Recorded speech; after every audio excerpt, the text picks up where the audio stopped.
Stupid French. So I've been having to sit here and get a lot of work done and everything, boring nonsense like that. But you gotta do what you gotta do. Today I want to do kind of two things. Three things. Number one, flick this back to autofocus. There we go. Yeah. Okay, so that's number one. Number two would be to talk about nicknames, and number three would be comment replies. Number two, nicknames. I just was typing up some essays and stuff, and one of them was, what nickname would you give yourself and why?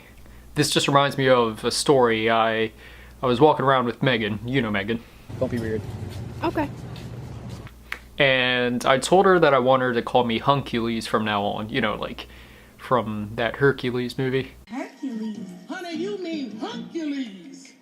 So ever since then, I'm pretty sure I'm in her phone as Hunkules, and that just, it makes me laugh. So I guess the question for today would be, what nickname do you have that you think is awesome?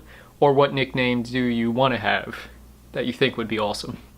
Okay, so comment replies. Elzef says, I heard a new word a few days ago that you might enjoy, probably not in lights though. Borborygmus. You know, that's actually a pretty cool word. I kind of want to look it up now. Siri, what does Borborygmus mean? Here's what I found on the web for Siri. I don't think she understands. I'm going to type it. Apparently, Borborygmus is a Magic the Gathering character. Oh, it's a stomach rumble. That's right, Elzef, you little Borborygmus.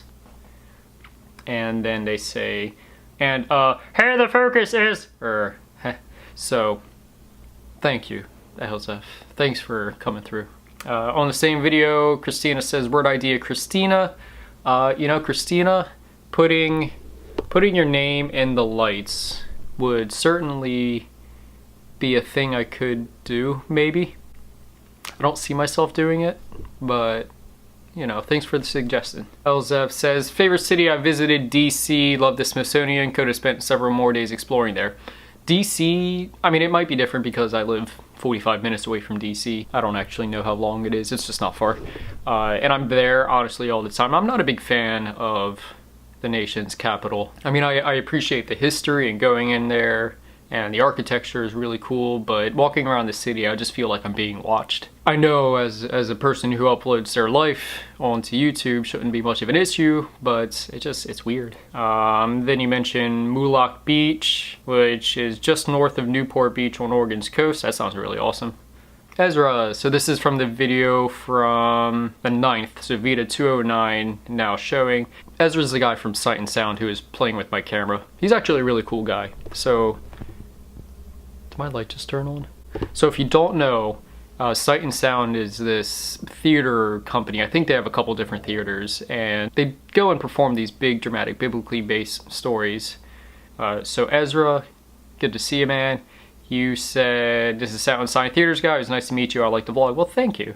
That's very kind of you. Oh, and on another video, Mark says that he couldn't stand going on a tour where he's just on a bus all day.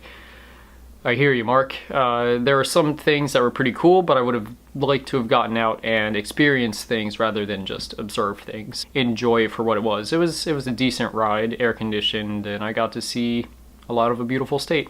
A lot of a small portion of a huge and kind of beautiful state. There we go. Okay, I have to go to work now. I will see you later.